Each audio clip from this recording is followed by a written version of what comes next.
क्या बात? क्या बात करने के लिए आपने मुझे यहां बुलाया?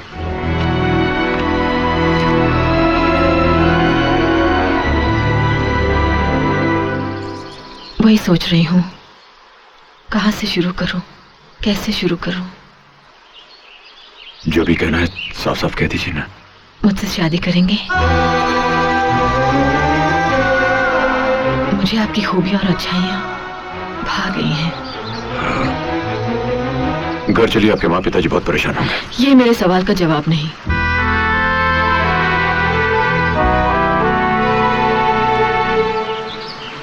अनपढ़ के पास पढ़े लिखों के सवाल का जवाब नहीं होता। होता है।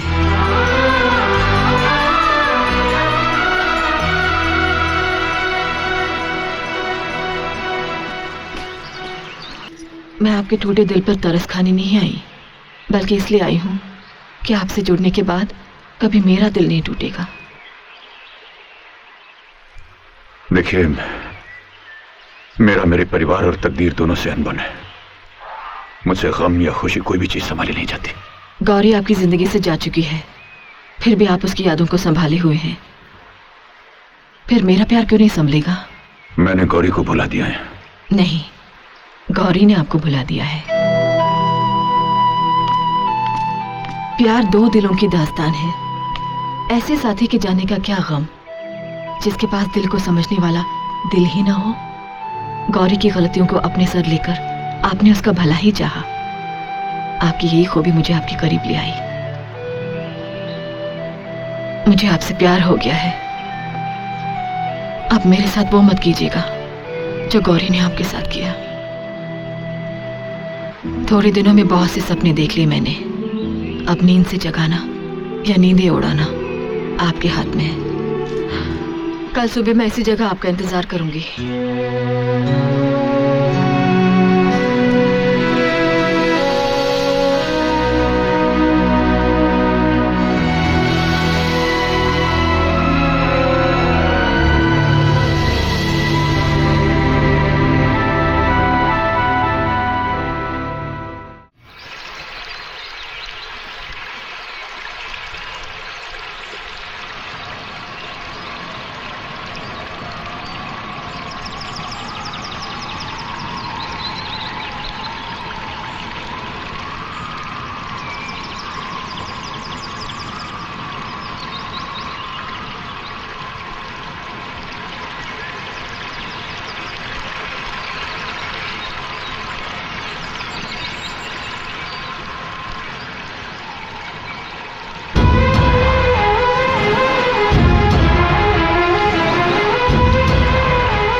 डैडी, यही मेरी पसंद की पजेरो कार जिसे मैं खरीदना चाहता हूँ। इस गांव में इतनी कीमती कार? भाई साहब जी, ये गाड़ी किसकी है? देशराज ठाकुर साहब की। Thank you very much. जी।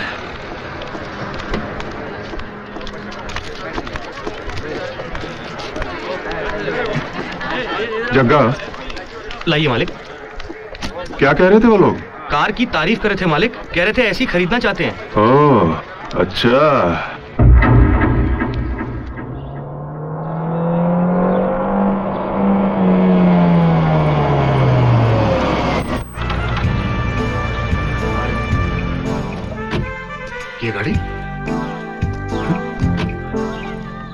ये गाड़ी तो हमने स्टेशन के पास खड़ी देखी थी ना डैड? हाँ, यहाँ कौन लाया?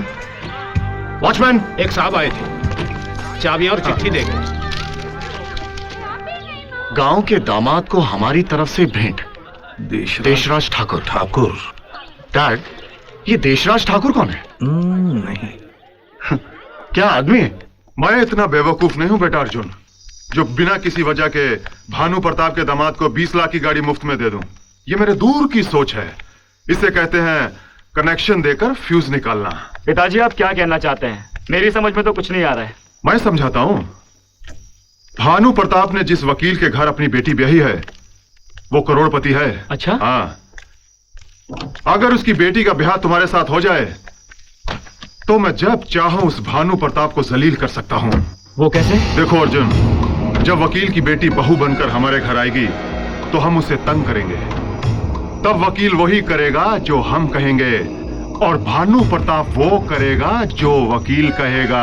लेकिन पिताजी, क्या वो मान जाएंगे? ठाकुर साहब, मुझे ये रिश्ता मंजूर है। मुझे भी आपकी तरह तुरंत फैसला करने की आदत है। हाँ हाँ। ठाकुर साहब, हमारी बेटी आईएएस करना चाहती है। ठीक है, मुझे कोई एतराज नहीं। शादी कर देते हैं, वो पढ़ती रहेगी। नहीं, फिर भी हमें उसकी राय भी तो जान लेनी चाहिए ना। कोई जरूरत नहीं है। शादी ब्याह की जिम्मेदारी लड़की के माँ बाप की होती है। ठाकुर साहब, आप ये रिश्ता पक्का समझिए। किससे पूछकर आपने मेरी शादी तय की है? राधा, मुझे ये रिश्ता मंजूर नहीं। मैंने हीरा को पसंद किया है, उन्हीं से शादी करूंगी। क्या तू जाहिल गवार लफंगे से शादी करेगी? जो अपने बाप से अपने आप को बेटा न कहलवा सका, तू उससे शादी करेगी? हाँ, हीरा मेरी नजर में हीरा है। तुम्हारी बातों में दम है बेटी। तुम चुप रहो जी। कान खोल कर सुन ले राधा, तेरी शादी 18 तारीख को होगी, और वो भी अर्जुन के साथ। ये मेरा फैसला है। माँ, शादी मेरी 18 तारीख को ही होगी, लेकिन अर्जुन से नहीं, हीरा से। ये मेरा फैसला है।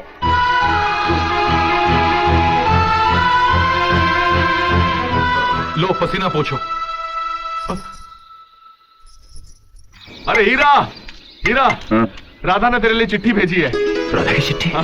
ला। हाँ, पढ़ पढ़, मुझे भी पढ़ के सुना। अरे एक मैं ही हूं इस गांव में इकलौता 10वीं पास ग्रेजुएट। मेरे पढ़े लिखे होने का कुछ फायदा उठा। ला, मुझे दे। सुन डियर। ए बगलोल, चल भाग यहां से। शर्म नहीं आती दूसरों का प्रेम पत्र सुनते हुए? भाग यहां से। अरे क्यों से भगा रहे हो? अरे मेरे पढ़ने में कोई गलती हो गई तो पकड़ा जाऊंगा ना। भाग। चल पढ़ पढ़ पढ़।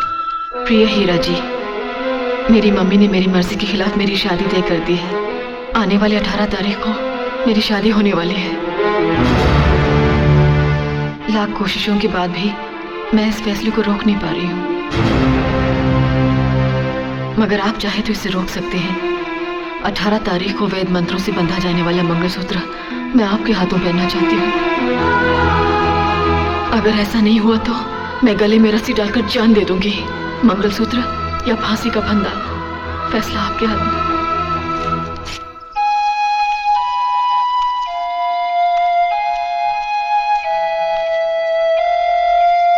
ये तो बड़ी टेंशन वाली बात है हीरा। क्या करेंगे अब? नहीं मिंद्रा, मैं राधा को इस तरह मानने नहीं दूंगा। तो एक काम कर, राधा को मेरी तरफ से एक चिट्ठी लिख दे कि राधा की शादी होगी तो सिर्फ हीरा से। छोटे बाबू, बड़े मालिक ने आपको बुलाया है।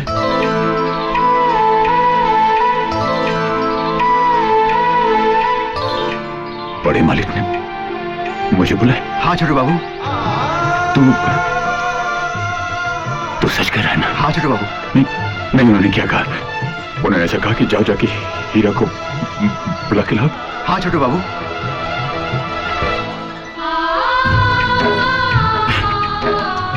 बाबूजी ने मुझे बुलाया। मुझे बाबूजी ने बुलाया।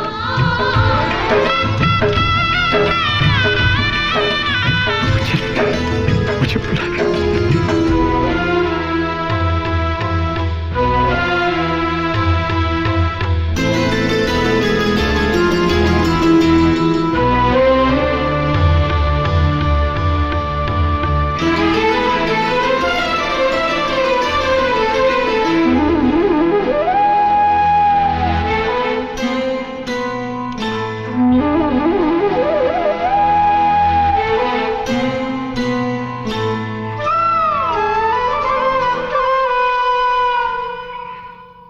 शारदा अभी जी बाप जी।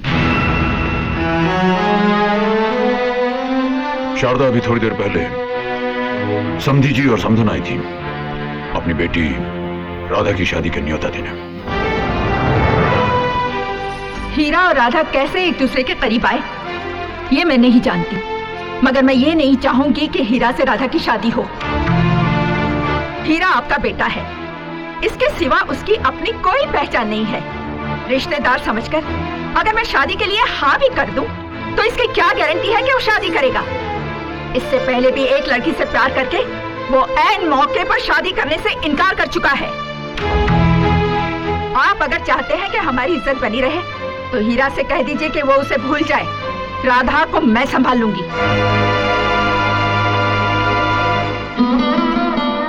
ऐसा पहली बार हमें सुनना पड़ा है कि हमारे घर में किसी की वजह से एक लड़की की शादी में रुकावट पैदा हो रही है। हमने इससे पहले कभी कुछ नहीं मांगा है, मगर आज हम मजबूर हैं। जो हम मांगेंगे क्या ये देगा? हुक्म कीजिए बाबू जी। शारदा इससे कहो कि राधा को भूल जाए।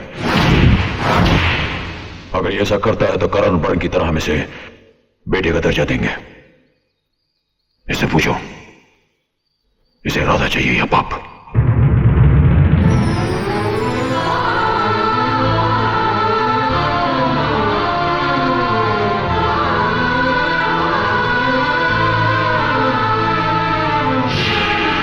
मेरे गले में मंगलसूत्र या फांसी का फंदा, ये आपको तय करना है।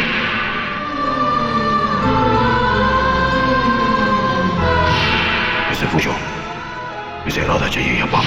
मेरे गले में मंगलसूत्र या इसे पूछो, फांसी का इसे फंदा। राधा चाहिए या पाप? मेरे गले में मंगलसूत्र पूछो, या इसे राधा फांसी चाहिए का या फंदा।